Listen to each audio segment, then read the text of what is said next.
they face further accountability after D-Day?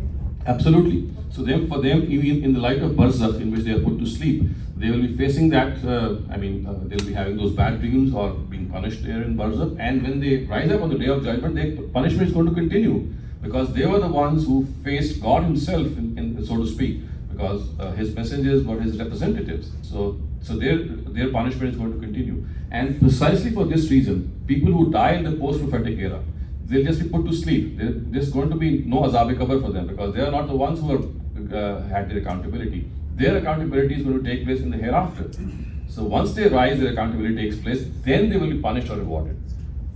How do we distinguish between the directives which are addressed to the messengers and those which are addressed to everyone? Because in lots of instances in the Quran, even though the address is the text is being directly addressed to the Prophet, peace be upon him, right, it's also being addressed to the universal man, right? So how do we distinguish between the two?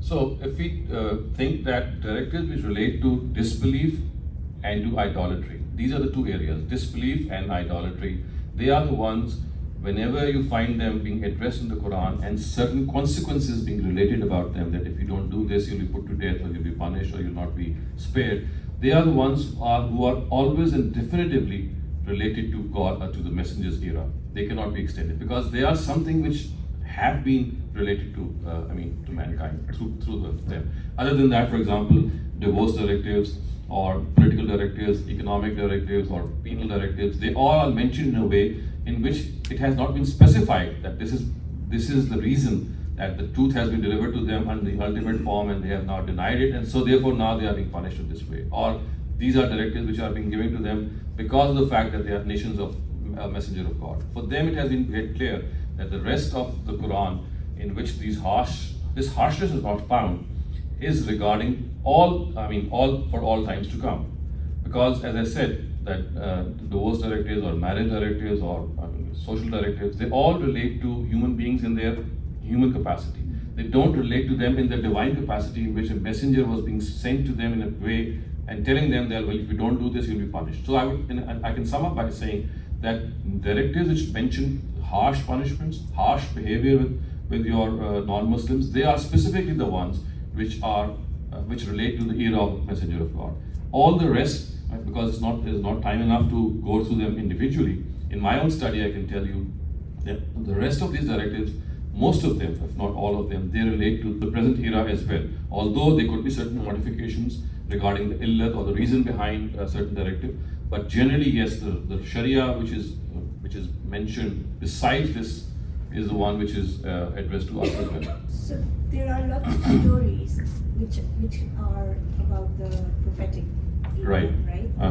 Lots of stories, right? And so they are given. They're there only as examples. Right. They are given as examples to us and to make us realize that, well, the accountability, don't forget your own accountability. So you see, basically these stories are meant to remind us that if you are not being held accountable today, if people who are very bad and evil, they succeed in life and they just die and still, you think that they are the most successful people, don't think that they are going to be made to go scot-free. They'll be held accountable. But the only thing is that for them there is another time for accountability. So don't forget. So basically it's God's kindness and mercy that He has visualized a whole event which was going to take place on the day of judgment in the forms of lesser days of judgment in the times of every messenger of God, and preserve that story in the Quran and before the Quran in the previous scriptures as well, so that we are constantly reminded and don't forget this accountability. So I think it's a very small word, accountability, but perhaps it is the most forgotten of. We tend to forget that, and as a result, of course, we do all sorts of bad things. So this is accountability at its best, which the Almighty has enshrined in the Quran. Very good logical concept of this. So question was coming in my mind. Allah mentioned in one verse that the majority from the prior times will go to heaven and minorities at the end times or after time. can we link that verse with these timings from where that time starts, that where the majority of those communities or people will go and minorities will go to Jannah later? There is no such verse. The verse that you're talking about is in Surah Waqia. It says, As-sabiqoon, as-sabiqoon, ulaika al-muqarrabun. So it's not that they are going to be, it only says that the sabiqoon, or the ones who are the foremost, they'll be found mostly in the earlier generations. It's not talking about heaven or hell. It's talking about people who will go to heaven and have a high grade. So high grade people would be mostly earlier in the times of the Prophet. That is what the verse is saying. It doesn't say that the people who are going to come after him or later on would be larger in numbers and going to hell. In fact, what it says regarding the Ashabul Yameen is that Sulatum al-Awwaleen wa Sulatum al-Akhirin, that as much as they will be from the earlier times, as much as they will be from the later times, equal. So remember, the Ashabul Yameen are also people who are going to end up in paradise. So you see, there are two categories of people of paradise. One is the Sabiqoon and the other is Ashabul Yameen. The Sabiqoon are the ones about whom the Quran says that they'll be mostly from the earlier generations. But as far as the Ashabul Yameen are concerned, who are also dwellers of paradise, they'll be equal, and there will be a lot of from the earlier generations and a lot from the later ones. So my question is that from where we start that time? I think it's the time of the Sahaba, the earliest time, yeah, as till the Sahaba there. To the prophetic. No. I think this is a different. This You see, this is something which relates to a very specific law which is meant for the messengers of God.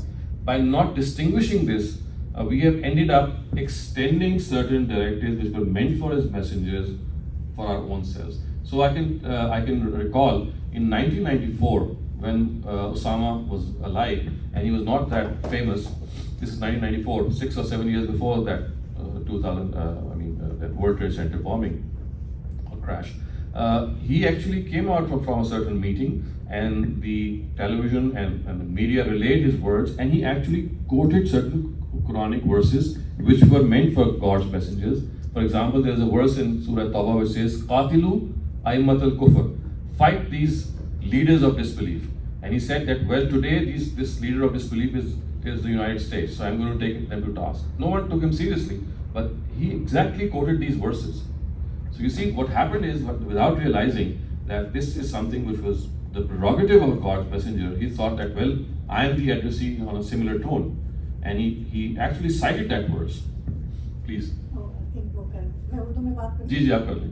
जी अस्सलाम वालेकुम. ये जो उस time में लोग deny करते थे messengers को, हाँ जी, और उसके जवाब में जो है लेसर पनिशमेंट या लेसर डे ऑफ जजमेंट आता था, आज हम वही कर रहे हैं.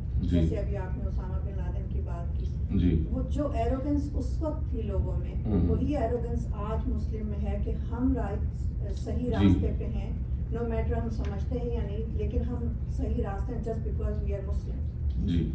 ये एरोगेंस जो है कैसे रोकी जा सकती है? उस वक्त तो पनिशमेंट हो गई और रोक दी गई जी. ये एरा जो है हम यही जानते कि उसी एरा के बराबर होगा या उससे बड़ा होगा. इतनी बड़ी तादाद उस एरोगेंस में है, इसको कैसे रोका जाएगा? और आने वाली जो हमारी नस्लें हैं, हम गलत हैं, आने वाली नस्लें गलत होंगी, इसको कैसे रोका जाएगा आज? जी, बहुत जबरदस्त सवाल है आपका. यही वो मसला है. देखिए, हम जो यहाँ बैठे हैं इसी वजह से बैठे हैं कि हम आपस में मुज़ाकरा करके इस बात को ज़्यादा से ज़्यादा जो लोग सवाल करते हैं, खासतौर से यंगस्टर्स हैं, देखिए ना, इस्लामोफोबिया है या टेररिज्म है, वो पैदा ही इसी वजह से हुआ है कि आपने रियलाइज़ नहीं किया कि एक काम था जो अल्लाह ताला ने रसूलों के ज़रिए किया, उसको आपने एक्सटेंड कर लिया. उसका तरीका यही है कि ज़्यादा से ज़्यादा इस तफसील को लोगों के सामने लाया जाए, बताया जाए. अभी तो मैंने आपको बहुत इजमाल से कुरान की आयतों को मैंने कोट भी नहीं किया, वरना इस पर किताबें मौजूद हैं जो हमारे इंस्टीट्यूट ने छापी हैं, उर्दू में भी, अंग्रेज़ी में भी, और ऐसे लेक्चर्स हैं जिसमें आहिस्ता आहिस्ता आप खुद भी सुन के या उन लोगों को जिनको आप बता सकते हैं कि देखिए ये एक दूसरी या काउंटर इंटरप्रिटेशन है इन आयात की, कि जिनको आज भी सही समझते हैं कि हमको लागू होना चाहिए, जबकि ये नबी सल्लल्लाहु अलैहि वसल्लम के दौर के हवाले से थी. तो और कोई तरीका नहीं है सिवाय इसके कि ओपन डिस्कशन की जाए, इस मौजू पे ओपन डायलॉग किया जाए, इसको टैबू सब्जेक्ट ना समझा जाए, और इस तरह के छोटे छोटे मुज़ाकरात हम करते रहें. और ये भी नहीं है कि हम कोई क्लेम कर रहे हैं कि हम बिल्कुल ही ठीक हैं, हम गलत भी हो सकते हैं, लेकिन ये हमारी अंडरस्टैंडिंग है. तो इस अंडरस्टैंडिंग को इस्तदलाल और दलील के साथ पेश करना चाहिए. इससे एक ज़रूरी सवाल मैं पूछना चाहूँगी कि जब आप बात कर रहे हैं डायलॉग की, आज के ज़माने में ہم اپنے بچوں کو اگر قرآن کا جانرا جو ہے وہ ڈائلاگ ہے جی اس کو جب میں یوز کرنے کے لیے ایگزامپل کے طور پہ فلمی انداز میں جی. جو ینگ بچوں کو اٹریکٹ کر سکے, بالکل صحیح. اس طرح کی محافل نئے ینگ بچوں کو نہیں اٹریکٹ کرتی. پرانی پوائنٹ آف ویو سے کیا اجازت ہے اور اس کی لمیٹیشنز کیا؟ اس کی کوئی لمیٹیشن نہیں ہے سوائے اس کے کہ ہمارے یہاں جو کلچرل لمیٹیشن بنا دی گئی ہے کہ ہم رسول اللہ صلی اللہ علیہ وسلم یا صحابہ کی جو تصویر ہے یا ان کو ڈراماٹائز کرنا ہمارے یہاں غلط سمجھ لیا گیا ہے, جو کہ خود ایک وہ موضوع یہاں ہمارے اس وقت نہیں ہے, لیکن اس کی کوئی دلیل نہیں ہے کیونکہ تصویر کی حرمت کے ہمارے لوگ قائل ہیں ڈرامہ یا اس طرح کی چیزوں کے. ادروائز تو آپ دیکھیے کہ حضرت موسیٰ پہ, حضرت عیسیٰ پہ, حضرت ابراہیم پہ کتنی زبردست موویز بنی ہوئی ہیں اور وہ اتنی السٹریٹو ہیں اور اتنی پاورفل ہیں اور اتنی زیادہ امپیکٹ رکھتی ہیں.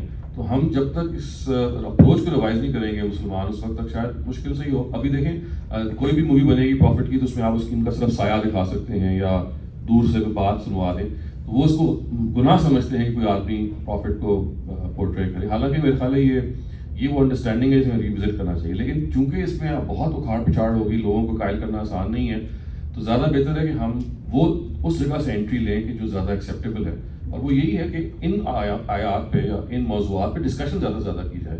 ابھی میں کینیڈا سے ہو کے آ رہا ہوں, وہاں پہ ایگزیکٹلی ہماری یہ ڈسکشنز تھیں کہ جو ینگسٹرز ہیں ان کو اسلاموفوبیا کا سب سے بڑا ذمہ دار قرار دیا جاتا ہے یا ٹیررزم کا ذمہ دار قرار دیا جاتا ہے, وہ صرف اسی وجہ سے ہے کہ جب جیسے ان کو سمجھایا جاتا ہے کہ دیکھیے قرآن کی آیات کے خاص موقع اور محل ہے, یہ ہمارے لیے اس طرح سے ڈائریکٹلی نہیں ہے, انڈائریکٹلی ہمیں اکاؤنٹیبلٹی کا سمجھا رہی ہے, نہ کہ ہمیں یہ بتا رہی ہے کہ ہم نے وہ اکاؤنٹیبلٹی لینی ہے.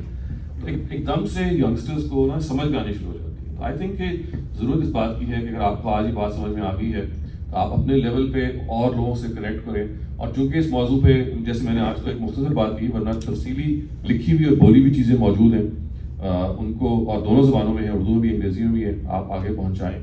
تو یہی طریقہ سمجھ میں آتا ہے, اور تو مشکل ہے کوئی. اس کو یہاں سے اپروچ کیا جا سکتا ہے, کیریکولم میں ایڈ کیا جائے نہیں, میرے خیال ہے وہ اس لیے مشکل ہوگا کہ کریکولم جو ہے وہ چاہیں گے کہ وہاں پہ وہ انٹرپریٹیشن ہو جو مسلمانوں کی مانی ہوئی انٹرپریٹیشن, یعنی وہ وہی اس وقت ہمارے جو اسکولز ہیں وہ کوئی اس سے مختلف انٹرپریٹیشن جو اس وقت ہے اس سے مختلف شاید نہ کریں, کیونکہ میجورٹی اس کی قائل ہے. یہ جو میں نے آپ کو اس وقت سمجھایا ہے, پورا کوشش کی ہے سمجھانے کی, میں آپ کو بتا سکتا ہوں کہ ساری مذہبیت اس وقت اسی کی قائل ہے جس میں اسامہ بن لادن اس کا قائل تھا. صرف اس نے اوپنلی کہہ دیا, باقی لوگ ذرا کوورٹلی کہتے ہیں کہ ہاں ہونا یہی چاہیے کہ امریکہ پہ قبضہ ہم نے کرنا ہے اور آہستہ آہستہ ایک گلوبل مسلم امپائر بنانی ہے, کیونکہ پروفٹ نے بھی یہی کام کیا تھا, ایجنڈا یہی ہے. اس وجہ سے وہ جیسے آپ ان کو بتائیں گے کہ یہ آیتیں آپ سے متعلق نہیں ہیں تو ان کے لیے تو آپ ہے بہت ڈیزاسٹر سا ہو جائے گا نا. اس لیے اس سے پہلے ڈائلاگ ہونا چاہیے, اور دیکھیے ڈائلاگ کے مخاطب وہ نہیں ہیں کیونکہ انہوں نے اپنی جگہ سے ہلنا نہیں ہے. ڈائلاگ کے مخاطب ینگ مائنڈس ہیں, یہ آپ کی طرح کے لوگ ہیں کہ جو اوپن مائنڈیڈ بھی ہیں, جو چاہتے ہیں سمجھنا کہ بھائی ایک دوسری جو انٹرپریٹیشن ہے اگر وہ ہے اس کو سمجھا جائے. یہ نہیں کہ لازماً وہ صحیح ہوگی, اس میں بھی کوئی غلطیاں ہوں, لیکن چلیں سمجھا جائے, سوچا جائے. تو I think dialogue is the only way out. Dialogue Hare level پہ ہو, خواتین کے درمیان ہو, ینگسٹرس کے درمیان ہو, جو لوگ کیوریس مائنڈس رکھتے ہیں ان کے درمیان ہو, اور ان کو یہ بتایا جائے. اور میں ان کو کہتا ہوں جن سے ہم ڈائلاگ کریں, ایک سائلنٹ میجورٹی ہے, ایک ہے ووکل مائنورٹی جو اس وقت چھائی ہوئی ہے, ایک ہے سائلنٹ مائنورٹی جو غافل ہے. اگر وہ سائلنٹ مائنورٹی کے اندر ہم یہ کام کرنا شروع کر دیں آہستہ آہستہ, اور ان کو بتائیں کہ دیکھیے یہ ہے اصل, تو آپ دیکھیے وہ پاورڈ ہو جائے گی. اس وقت تو وہ باک ڈاؤن ہے, ذرا سی آپ دو آیتیں پڑھیں گے جو مسلم انٹلیکچوئل ہے وہ بالکل خاموش ہو جاتے ہیں, اس لیے کہ ان کو نہ قرآن مجید کے بارے میں زیادہ علم معلوم ہے. وہ کامن سینس کی بنیاد پہ اپروچ کر رہے ہوتے ہیں کہ یار یہ ٹیررزم اچھی بات نہیں ہے, زندگی لینا اچھی بات نہیں ہے. لیکن جیسے ہی آپ 5 آیتیں پڑھیں گے دیکھیں پروفٹ نے بھی یہ کیا, اب وہ اپنے اچھا ہاں انہوں نے کیا تو ہم کیا کریں. اس لیے ضروری ہے کہ آپ ایجوکیٹ ہوں کہ قرآن کہتا کیا ہے, اور اس ڈائلاگ کو اوپن کریں, اور ینگسٹرز کو اور وہ جیسے مطلب لوگ ہیں کہ جو جاننا چاہتے ہیں ان کو یہ سمجھائیں کہ دیکھیے یہ قرآن یہ کہہ رہا ہے, اور کتنی سینس ہے, اور اللہ تعالیٰ کی بات کے اندر کتنا وزڈم اور کتنی حکمت ہے کہ جو کام اللہ نے کرنا ہے وہ اللہ کو کرنے دیجیے, اور جو کام آپ کر رہے ہیں وہ اصل میں کیا کر رہے ہیں, آپ خدا بننے کی کوشش کر رہے ہیں. اس لیے جو میری کتاب اس موضوع پہ اس کا نام ہے پلینگ گاڈ. پلینگ گاڈ مطلب you are trying to play the role of God. Not only by dialogue, but also by way of example. By way of example, exactly. Yeah. So my question was, jihad concept is still remaining in Islam even after Prophet. So are are there any directives that what will be the guidelines for jihad from post-prophetic era? So, there are two types of jihad which is mentioned in the Quran. So one of them is the one which related to Prophet Muhammad, who Nabi Sallallahu described here, and the other one is actually against persecution and oppression. तो वो exist करता था उस ज़माने में भी, और आज भी कुरान कहता है कि if there is persecution, there is oppression somewhere, and you have the means to curb that oppression, and the military might also, नहीं कि आप suicide कर दें आपके पास, you don't have the means and you just plunge into that, नहीं. पहली बात तो ये कि you must have diplomatically solve that problem. एक मुल्क में oppression हो रहा है, कि आप मुज़ाकरात करें, you do all these things. If they fail and you have the military might and people are being persecuted, people are being subjected to a lot of injustice, so yes, you have the prerogative or the authority to wage jihad against oppression. Lekin that jihad or that warfare is not going to, not for any purpose which is just discussed कि आप उनको सजा दे रहे हैं या you're trying to convert them, नहीं. So that is another category of jihad which is mentioned separately in the Quran in Surah Nisa actually.